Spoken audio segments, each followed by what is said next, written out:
All right. Hello, everybody. Welcome back. This is Donna Penna with Thurston Gill from Worldwide Academy Training Services. And we're excited that you joined us today. Thank you so much for tuning in to these broadcasts. You know, we're trying to do this so that we can reach more people. And we need your help to do that. So I'm going to say right off the bat, if you're watching this on YouTube, please like, subscribe, and share with your friends. It's the only way that we can reach more people. And things are getting serious, guys. It's always been serious. You know, life is serious, but as you can see, things are serious, you know, and we need to get this word out to more and more people about being prepared for emergencies and the other topics that we're going to be discussing. So make sure that you hit that like button, subscribe, and share with your friends and your families, and stay tuned for more upcoming episodes. So today, Thurston, we are going to talk about a little bit about special needs during emergencies. So why don't you let's start off with, what do we mean special needs? Can you explain to us? Well, when we talk about special needs, we're talking about individuals that have some unique issues that can become obstacles to getting out of a place safely, or to even protect themselves in an effective manner.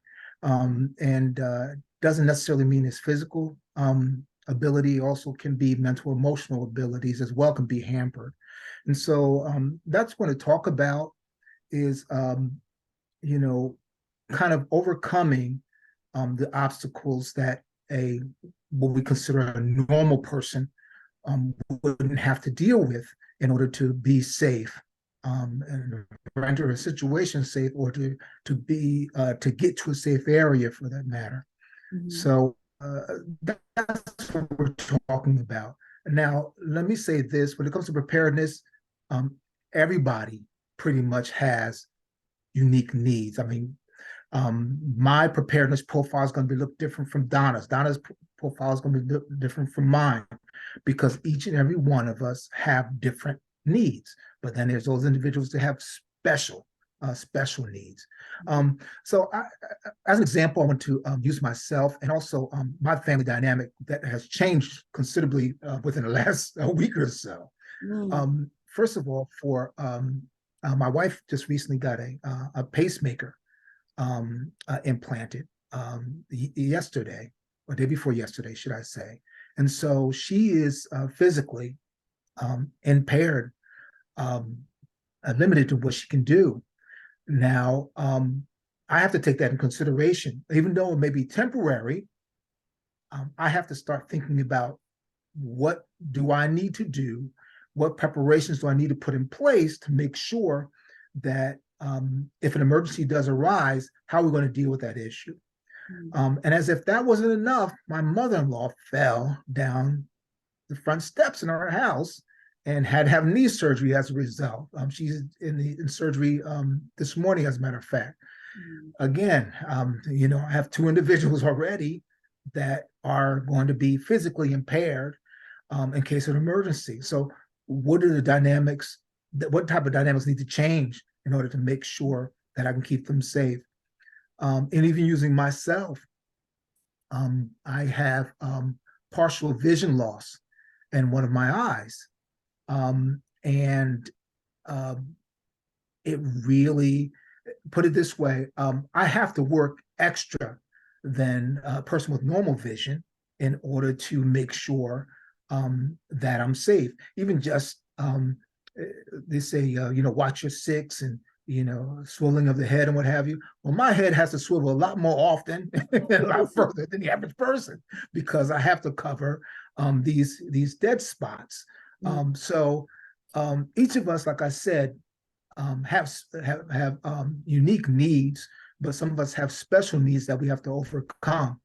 um, even when I go back to my vision situation, um, I I really labored on um, how much of an impact it was going to be on me in terms of using my firearms, Mm, because now I can't use um, what was considered my dominant eye to aim. I have to, so, again, those are special needs that I have to take into consideration. And mhm, so, like I said, each of you may have some of your own.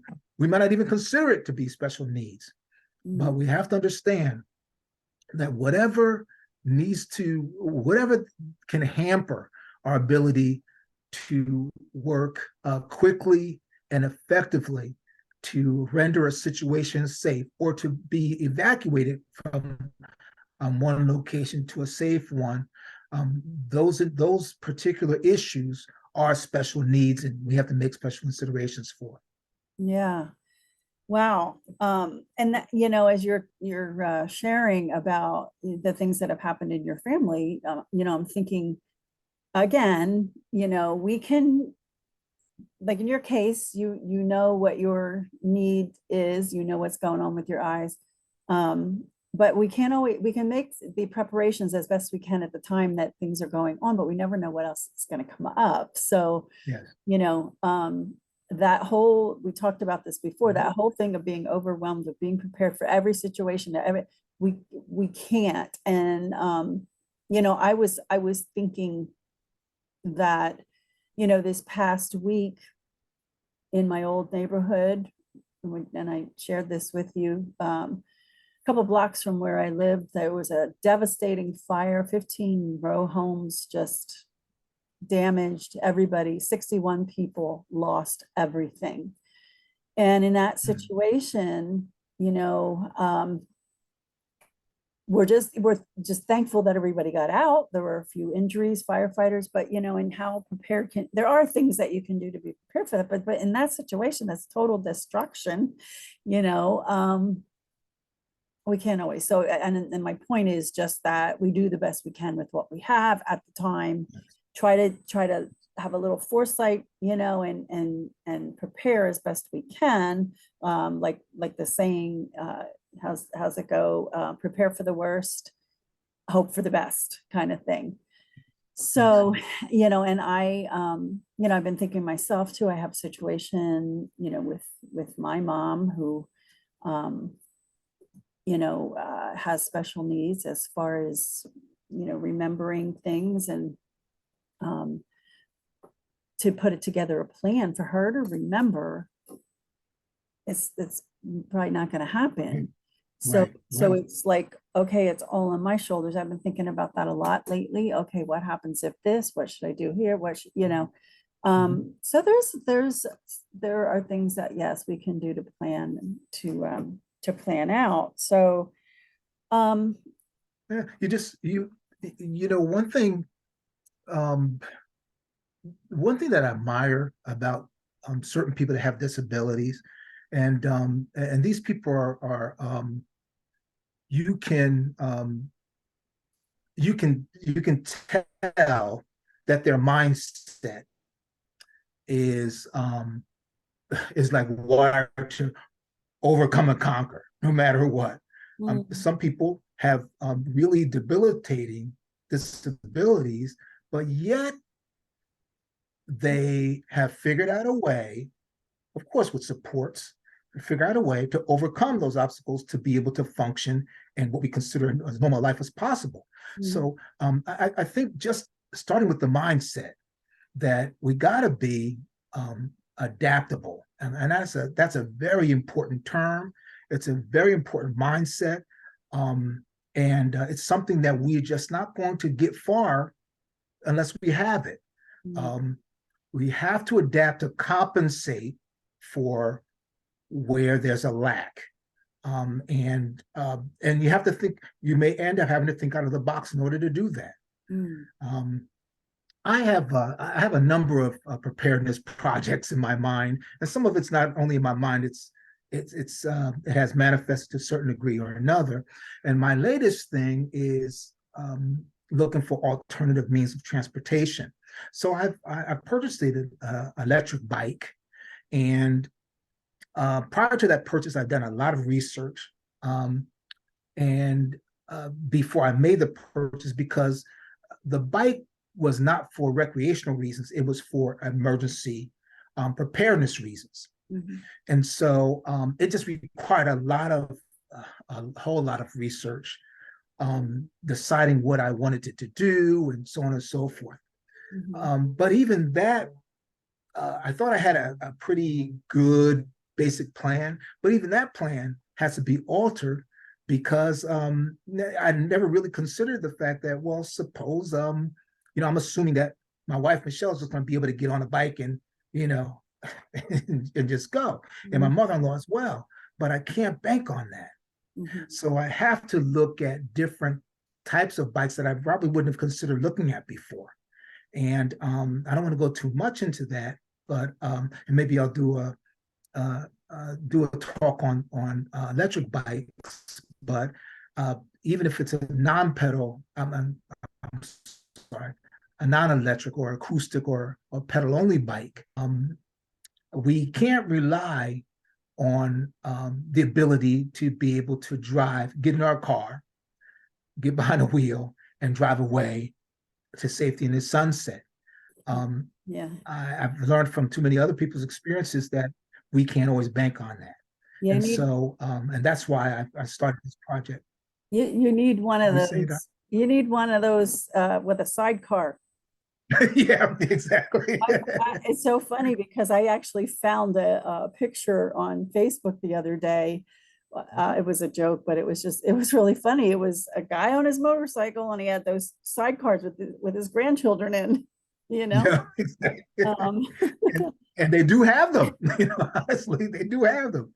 And so I've been looking into yeah. trailers, bike trailers, and also some trikes that have a back area where a person can sit down. Mhm. So, I mean, bikes have really come a long way.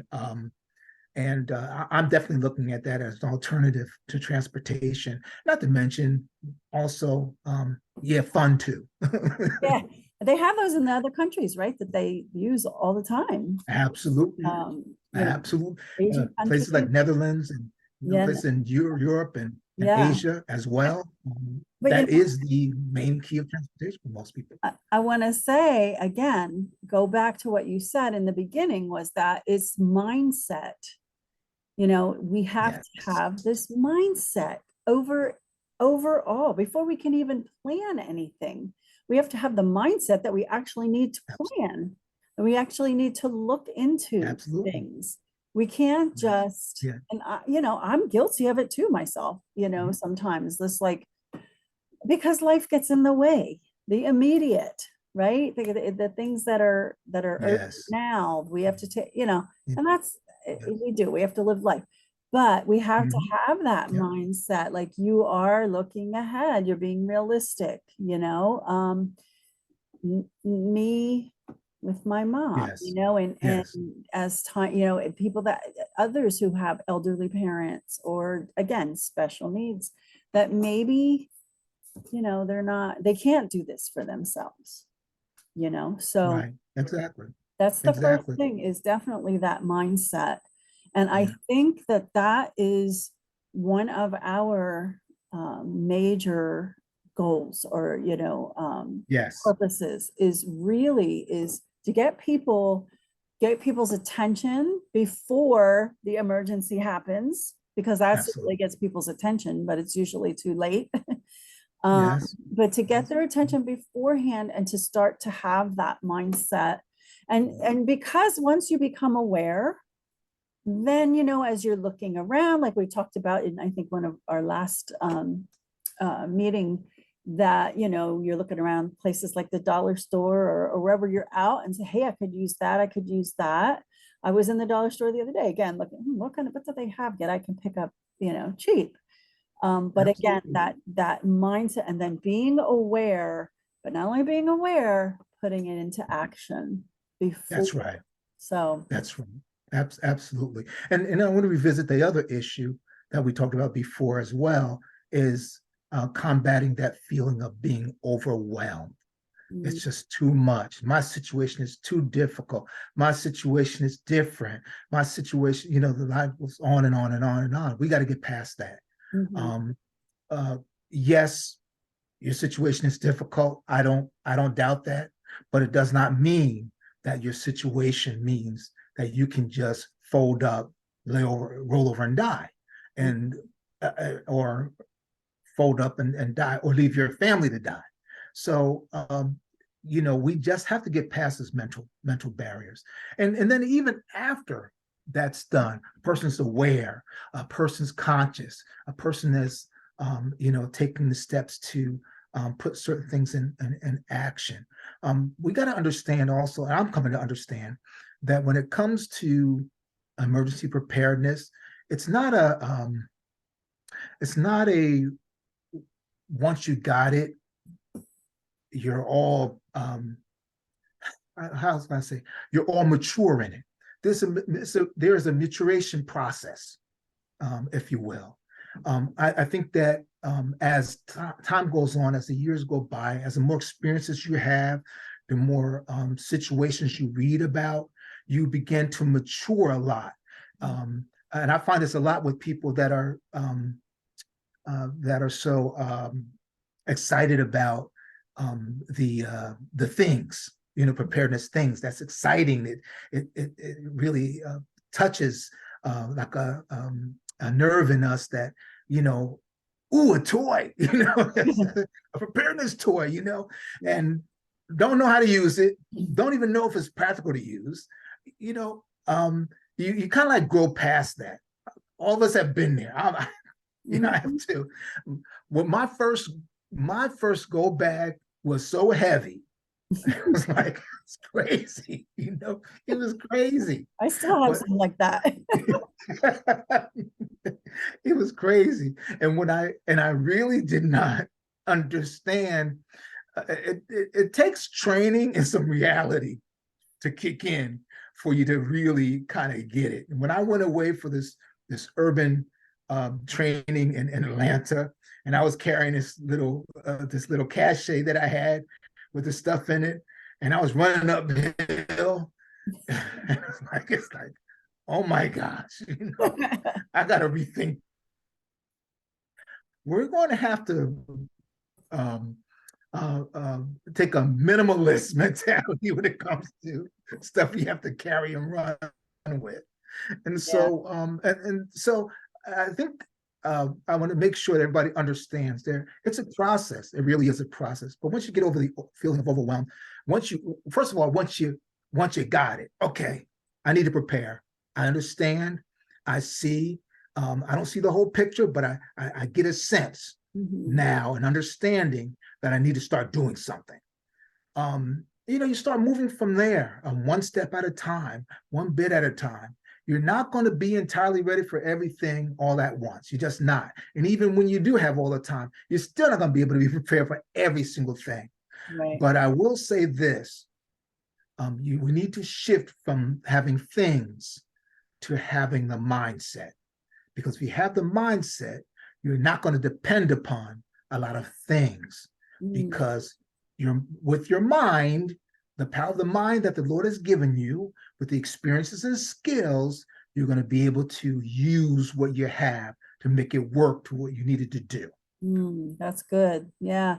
And I just want to, add a little bit to the, talking about awareness. And I think too, the more that, your eyes are opened to people that are coming to trainings, or that are, I want to just remind people that, we have this Facebook group, um, the Watts WWATS Emergency Preparedness Group, that you can join, where you can share what you know, and you can see what others are doing. And as you see what others are doing, like Yes, our amazing friends, Carmen and Ray, yes, with how they have taken and just ran with what they've learned. I love it. yes, But just, just to see what different people are doing, it really also does make you more aware and opens your eyes more, and then starts to like, what could, I think I could do this, I could do that, Mhm. Um, so, oh, and there's so many areas, but yeah, let's talk a little bit about, let's say I'm a person who hasn't done any kind of preparing for special needs in my household yet. Where do I start? Where in the Mm. world do I start? What should I do? What should I That's be a thinking about? that's a very good question. And I would say the first thing that you do is to sit down and look at the probability. What are the things that could most likely happen that could cause that could be a threat to the safety and welfare of myself and my family. I'm not talking about all the things that are possible. I'm talking about things that are probable. Like people are preparing, they're going out and preparing for EMP um, disaster of some sort where everything shuts down and so on and so forth. And you know what? I'll be honest with you. I don't see any problem with that. But when you're preparing to that extent and you neglect just the basic things, like for instance, does anybody in your house know how to do CPR? I mean, let's the bare basics. Mm, Okay. yeah. That's the stuff that you're gonna, does anybody know first aid? You know? And if you do know first aid, do you know how to do you know enough about first aids so that if you pick up the phone and call 911 for EMS and they don't arrive, that you have enough skill to do everything that you're able to do to be able to protect the life that is in jeopardy. Those are basic things. Power outages. I mean, I can probably, people can probably chuckle when I say, how many times has the power been out and you don't have batteries in the flashlight, or you don't have, you're looking for candles, or, this is stuff that happens on the regular, so let's start there. Let's not start where at the extreme end that we're being invaded by China and Russia. you know, Or, at the neglect. be more specific of Yes. you In your start with world. in your world. Yeah. In your Yes, household. exactly. Like in my case, Mhm. we have stairs. We have, Yes. what if something, how can I help my mom get that? Those kinds of, that's really been on my mind. So yeah, Yeah. start with your own situation and don't look outside so much. Yeah. Because if you do look at, like you said, getting those skills, those basic skills. Okay. So CPR, first aid, what else? Anything else like Um, basics? well, I would like to break it down from there. Once you've identified the probable threats that you can prepare for, and of course, as time goes on, you're going to, identify more, and that's fine. If you don't, what you don't see now, you probably will see later. Just start with those group of items first, and once you've done that, what you're going to do is you're going to prioritize your um, your action plan on what needs to be addressed and in what order. Mhm. First and foremost, you start off with security and safety. Whatever your preparedness plan is, you must start off with being safe and secure first. Okay, Mhm. because it doesn't matter if you have all this food and you have uh, uh, water supplies, whatever, can't provide a secure environment. It doesn't make sense. Mm. So whatever the threat is, you're going to make sure that you have made some preparation in the area of safety and security, whether it be deadlock doors, um, windows that can be secured better, um, alarm systems, things like that that'll make sure you're safe. And then yes, even on the major end, um or the more high risk end, the firearms. Maybe I may need to buy a firearm and learn how to use it. Okay. And maintain the training to be able to use it correctly, making sure that everybody in the house knows how to handle it safely. So those are things that can fill up a lot of time and effort. So just doing that. First aid. What does your first aid kit look like? Is there enough supplies and material to deal with trauma, like excessive bleeding, your CPR? Those are things that relate to safety and security. So we need to make sure to tackle that first. The next thing is safety and security, and then it's the first aid or the medical. I would have ahead of myself, but safety and security first, and then medical. The training, and not just training for when everything is available and the environment is sterile, and if everything's in place for us to make it so that no, you have to prepare for the worst case scenario, meaning that EMS may not get here for a couple of hours, or I'm far away from home or far away from help, that I have to be able to maintain this person's life, or help this person sustain life until I can get to medical care. We have to take those things in consideration.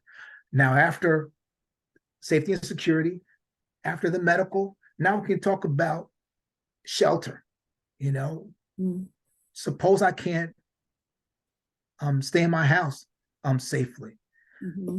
You have to consider shelter, and it has to be considered during all seasons. Not only shelter, but everything that we do in terms of preparedness has to be seasonal. There has to be a seasonal preparedness plan for each for each emergency.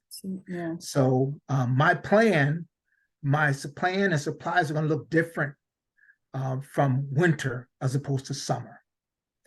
So you have to factor those things in. So if I have to leave my house on a temporary basis, where do I go? I may have been one of those families that lost my belongings in a fire. Were there any plans to a backup plan for a place to go because I lost my house to a fire? Yeah, I was thinking about those. My pets, what happens with them? Yeah, you keep freezing on me. So it's like it's a lot. Were you saying, Don? I'm sorry. No, it's okay. For some reason, you keep freezing on me. I don't know, but yeah, I was going to say I was thinking the other day, yesterday, about the fire victims, and the Red Cross has them all in places to stay, but you don't know how long that's going to last. And I was thinking about them. Absolutely. Like where will they go after that? And yeah, they can't go back home.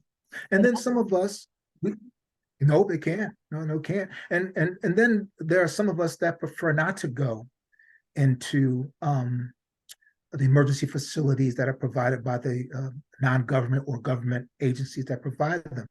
Nothing wrong with that, with going to, for them. But me personally, I prefer to have my own plan and have my own action plan and my own resources as much as possible.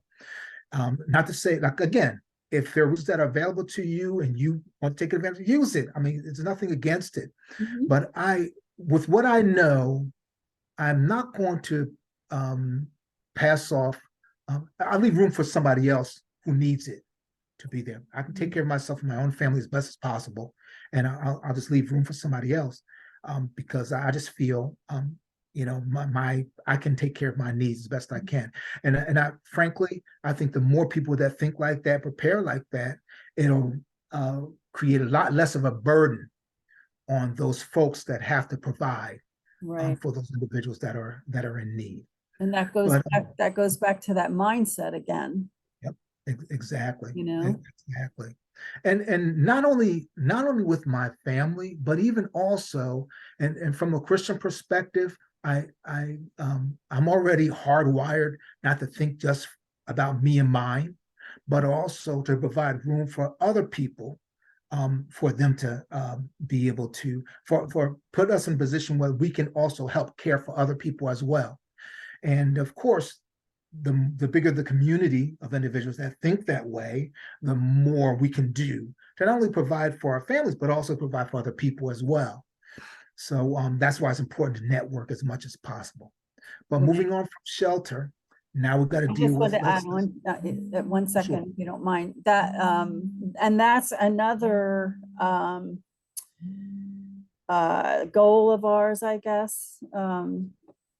You know, to, or, you know, that's what we do, educate, train, release, you know, I just keep saying that because building that community networking, the more people we can reach, the better, because you can't just have a few people that know what they're doing, or, you know, that can help. And I think, and I keep going back to this fire situation, but it's what happened recently. And I'm just seeing so many beautiful examples, like, you know, the way the community has reached out and, you know, is helping people with their immediate needs. So people lost everything. So there's just been an overwhelming response to bringing the clothing and, you know, things like that, and the personal items that people would need now. But again, you know, like you said, educate more so that they can, and we can have this network of people. So, okay, I didn't mean to interrupt you. Go ahead and continue. No, that's fine. And so, and moving from shelter, we've already dealt with security, safety and security. We dealt with medical needs. We dealt with sheltering. You know, you plan for dealing with emergency or temporary sheltering, and maybe even permanent sheltering, depending upon the situation. But you just can't be locked into the mindset that I will ride it out here at my house, and if I can't stay here, or I did all I can and I'm out of luck. No, that's not the way to deal with it. We have to have contingency plans. I say you have to have a plan A, B, and hopefully a C and a D, just in case, because we all have enough experience in life, I think, that we know that things never really pan out the way we plan to do. And that's just how it is, but you adapt to it. So after shelter, let's deal with water, basic water needs. I was years ago, used to live in the city of Plainfield. That's where I grew up most of my childhood anyway. And there was a flood one year where the flood damaged the filtration system of our water system somehow. And the bottom line is we couldn't drink the water. And so you couldn't safely drink the water. So you had to find alternative needs, alternative means of getting water. So it's not only it was a flood, and I think it was also a blackout. It was electrical. I know there was issues with definitely with water, but the bottom line is you had to have an alternate means of getting water. Right. And if your whole area is experiencing the same problem, where do you think everybody's going to go? To the store and buy up all the water, right? Mm-hmm. I, for one, don't want to have to be in that line. Okay. I've seen how people act with widescreen TVs during Christmas. Well, used to anyway, during Christmas time. I saw how some people act with toilet paper and paper towels. So I think water will be even worse. No, I'm just so need to make preparations for how do we deal with somehow providing drinkable water for me and my family. So that has to be you have to look at that. You have to plan out. And that takes some research, knowledge, and skills. Okay. And then, of course, we're going to talk on the last on the list is food. And it's interesting. Everybody thinks of food as being the first. And again, if you That's can't how we provide a think. safe environment to eat, it's not going to matter, right? That's just how we think. And you need water to digest. Exactly. We just don't want to be hungry, right? We're thirsty. Right. And these are not And just you need water to be able to digest your food. right. And these are overall things. I mean, for any play, it's not just for special needs. It's just, Yes. it's the order of things, No, it isn't. right? An order of priority. That's For how everybody, it has to be tackled. right? For everybody. Yeah. For everybody. It's just that people with special challenges have to be even more. And have to do even more. And so, again, we have to factor in all of these. And also, let me add, and I think this probably goes into the safety and security, but hygiene. What type of preparation? Last thing people think about is, in case this happens, what do we do in terms of hygiene? Okay. For instance, the water gets shut off for whatever reason. Mm-hmm. You can't flush the toilet. So what are you going to do?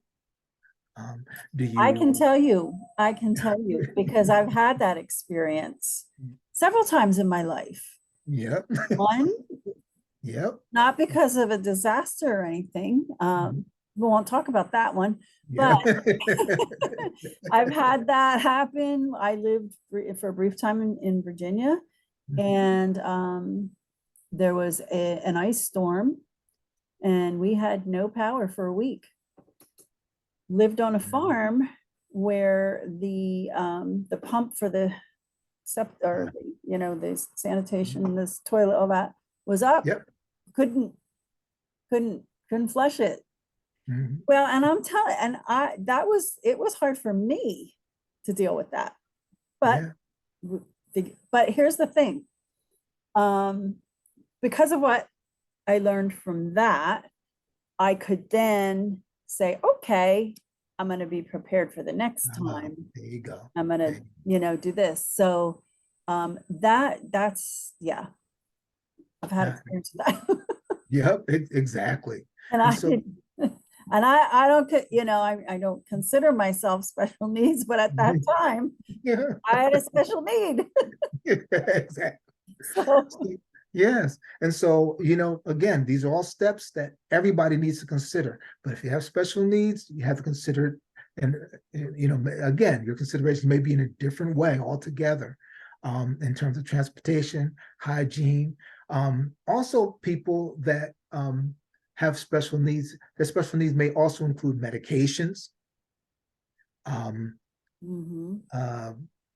Because their medical condition, they may require even more water than an average person. See, again, those are all things that you need to factor out. And nobody can do it for you. You would, other than the Lord himself, you would have a better idea of what your needs are or will be in certain situations.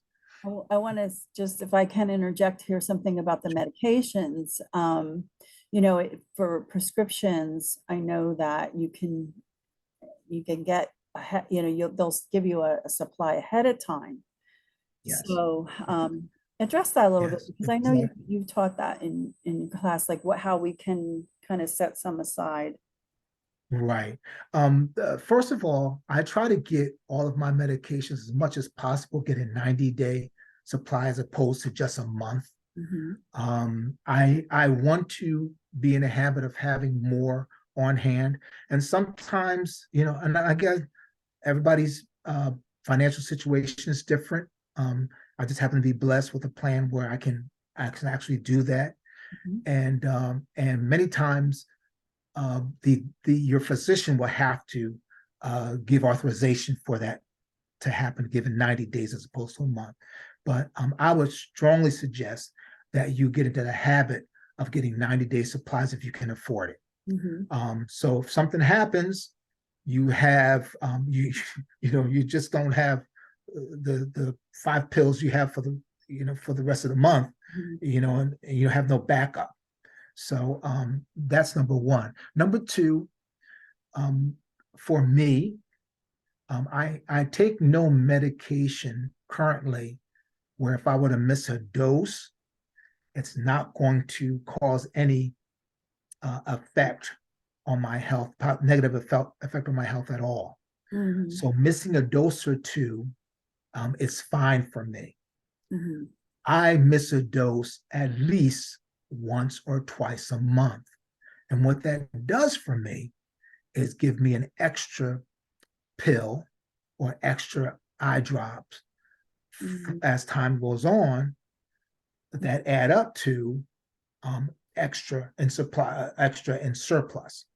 So so if I miss one dose every month, at the end of the year, I will have 12 pills or 12 eye drops that I Mhm. wouldn't have had Mhm. if I had taken each dose every day. And so 12 doses in one year, another 12 doses in another year, I have 24 doses. So you kind of get what I'm seeing here. And it's not, again, I want to encourage individuals that you need to check with your physician to make sure Yeah.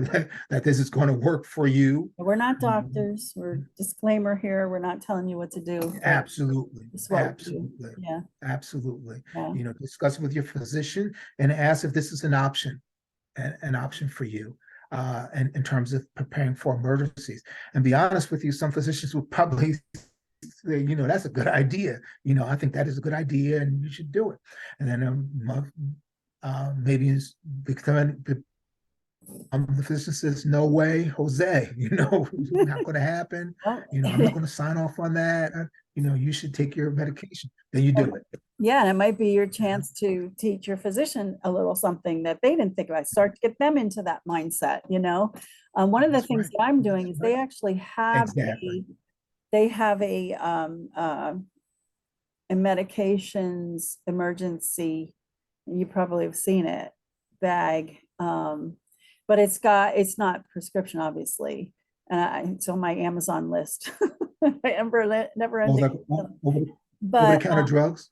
something, yeah, yeah, so I'm looking into that just to see. And also if you're, the natural way of using, things, you're not into the meds, that, there are the essential oils, and that's a whole other area we'd love to talk about Yes, sometime. But anyway, that's not, if I find that link, I absolutely. can put it below Absolutely. the medical bag. But Right.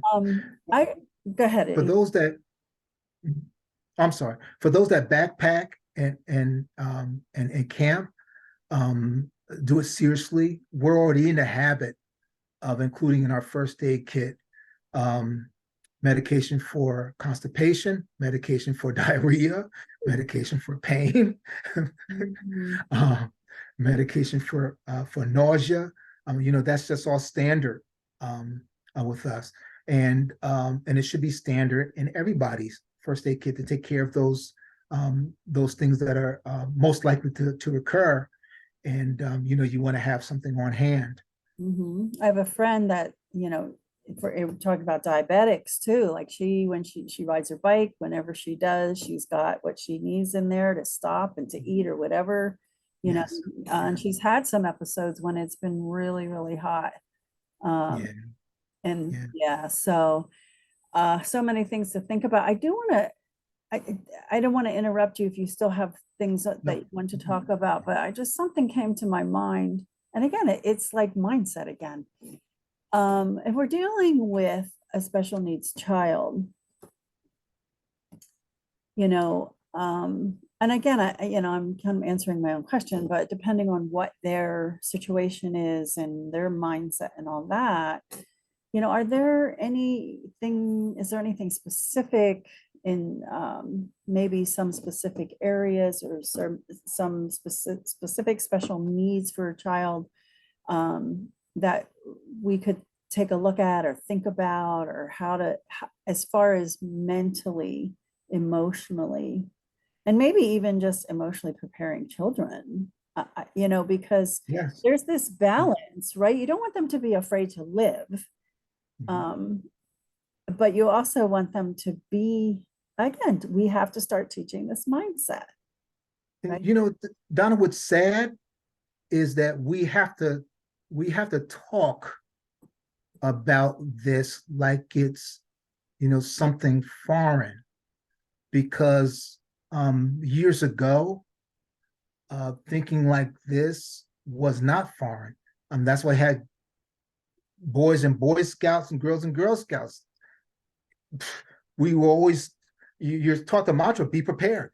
Mm. You learn all these skills, preparedness skills. It was just normal. You know what I mean? Now we got to think about, oh, we don't want to frighten the kids with it. It's just really sad how far we've deviated from just Mm. mastering just basic, what I consider basic life skills. Basic life skills. Right. Um, every child should, when it comes to preparedness, every child, this should be one of their life skills requirements. Um, every child should understand that in our family, um, first of all, our family is a team, and every team player has a role. Well, there's a problem right there. Yeah, exactly, I exactly. mean, it's the Exactly. times that we live in, It's right? the times we live in. Yeah. Uh, and many kids live in an environment where they really have no defined role. They just sit back and, well, mommy and daddy, what are you going to do? You know, um, I don't even think about it. I mean, yeah, kids don't it's normally got think this about, horrible. It's yeah, horrible. yeah. But maybe that's where some of us need to start. Is we need to start creating a team that understands that in case of emergency, we all have a role. Nobody is on this team to be service to. Mhm. Everybody on this team is committed to be in service of Right. each other. Um, and And that's what we did when, I had a small private school in the neighborhood. That's what you taught our kids, yes, yes. and I'll tell you, I've been back to thinking about that again. Like, I don't know, I think we better, maybe we should start up an academy again, just, but then, yeah, but anyway, Yeah, that's a it's topic for needed. another conversation. Yeah, Yeah, but it's really needed, yeah. and our children should be a part of the plan or the planning. They need to Mhm. get an idea of a realistic picture of what things look like, and how bad things can get, so that they know. So what do I do? What is my role here?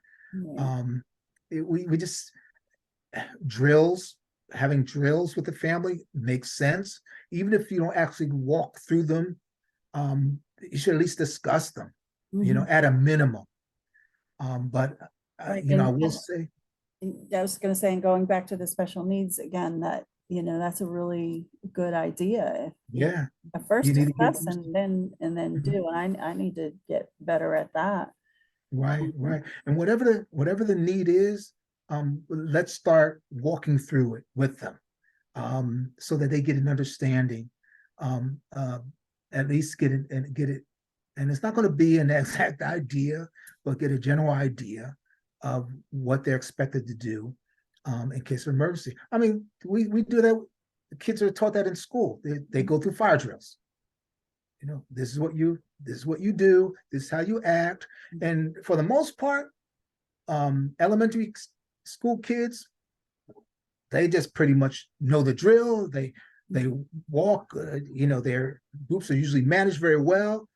When they get to middle school, it looks a little bit raggedy. When they get to high school, it's all raggedy. Mhm. And when it gets to college, the fire alarms go off, and they'll stay in the bed and sleep until somebody comes and tells them, "Oh, this is a real fire. Get out of here." Yeah. So we're taught. We're just not taught continuously. Yeah, and again, that's that mindset. And yeah, no, I forgot what I was gonna say about the oh, and unfortunately now they're being trained for, the active shooter um Yeah, situations too, and yeah, they before are. we And go wrap ahead. this up too, I want to go back to one area that you mentioned. How about special needs pets? Anything, Yeah, yes.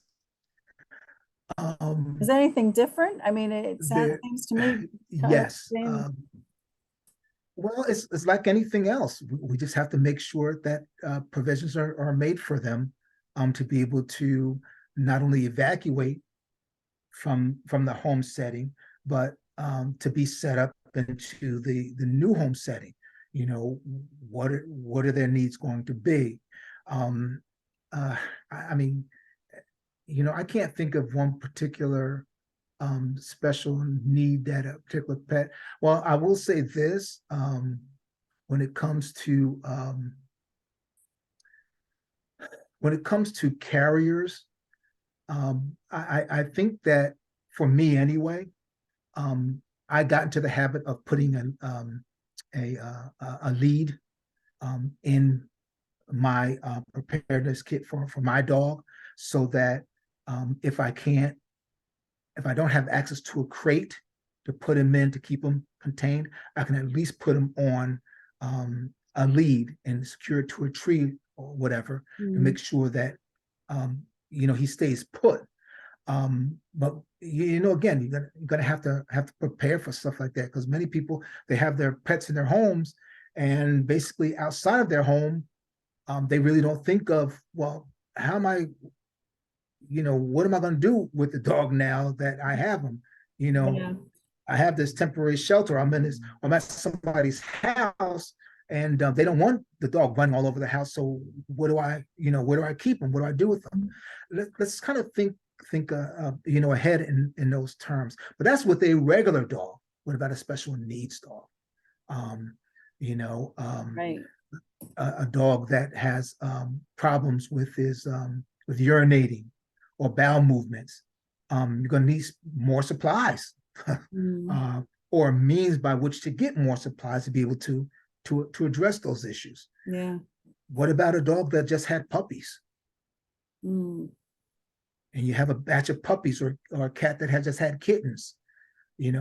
What type of provisions need to be in place to make sure we get all of them out and safely secure? yeah. or the animal hasn't had the babies yet, but they're due any day now.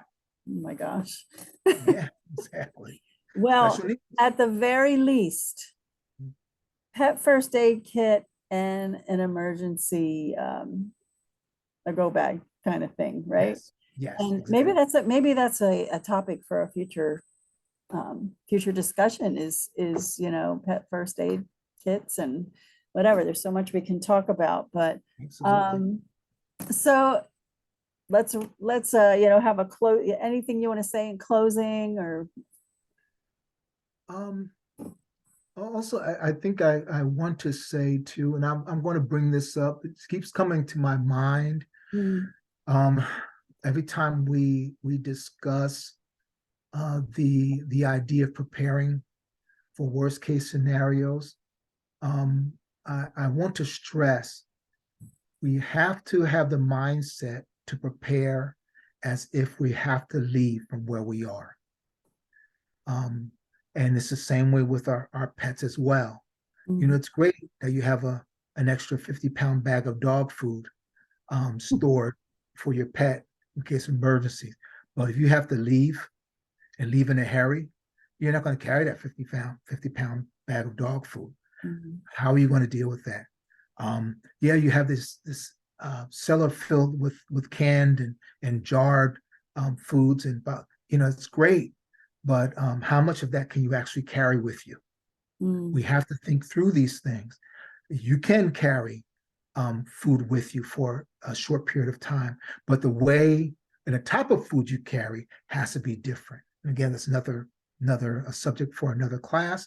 But I just want to remind people that whenever we talk about emergencies, do not think in terms of, I'm going to hunker down and this is the Alamo for me. If it doesn't work here, then I'm done, a type of thing.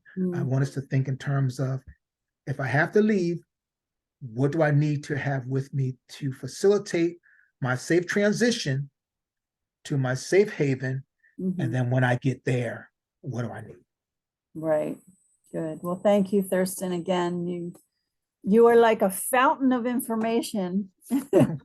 And really do appreciate you sharing that with us, guys, because, this is, like I said, Thurston is the fountain of information. I'm more the administrator and, promoter, but Whatever. yeah, but I am learning just like everybody else, and I can do so much better myself. But I am learning as well, and I wish to yeah, network with as many people we talked about, that's many other people, so I can learn even more. and I appreciate you so much. And yes, so, and again, if you have not joined our WATS WWATS Emergency Preparedness Group on Facebook, please do that, because we'd love to hear what are some of the things that you've done, or if you've prepared in any area.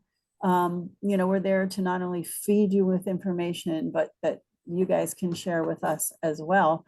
I want to, and also, you can always send us an email. I put that down below in the YouTube link as well.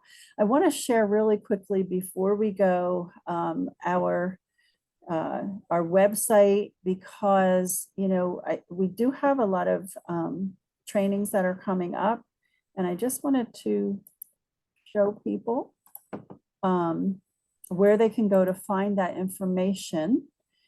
This is our Worldwide Academy Training Services website, and you should be able to see that. You see that okay, Thurston? Yes. Okay, good.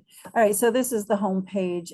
Just, whatever you're interested in, you can click on, but this is a scroll down kind of thing.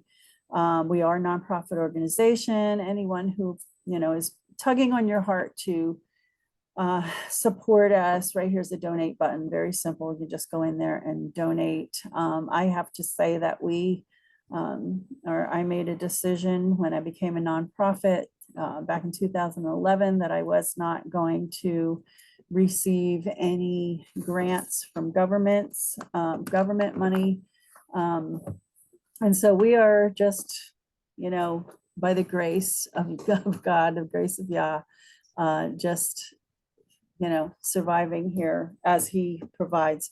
But if you feel that you want to donate, you can definitely do that. And we would be very, very, very grateful, because it does cost for us to do this, do these things, especially when we have to buy new equipment. We're adding on to our pet first aid mannequins, and one dog alone is like $400 now. So and the more mannequins we have, the more people we can train at once, and other things. So thank you in advance if you do that. But if you are, let me just see if I can you see? Yeah, you can see the whole screen. If you want to take a look at our upcoming in-person classes and events, you can just click on here.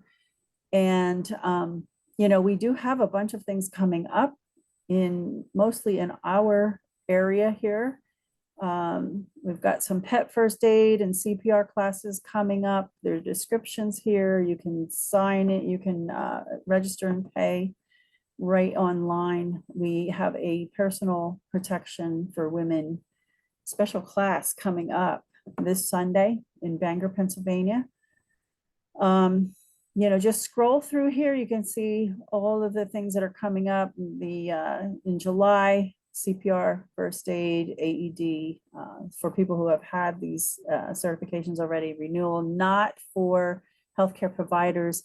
But what I want to say, and in August, we have a special workshop that we're doing, Introduction to Wilderness First Aid.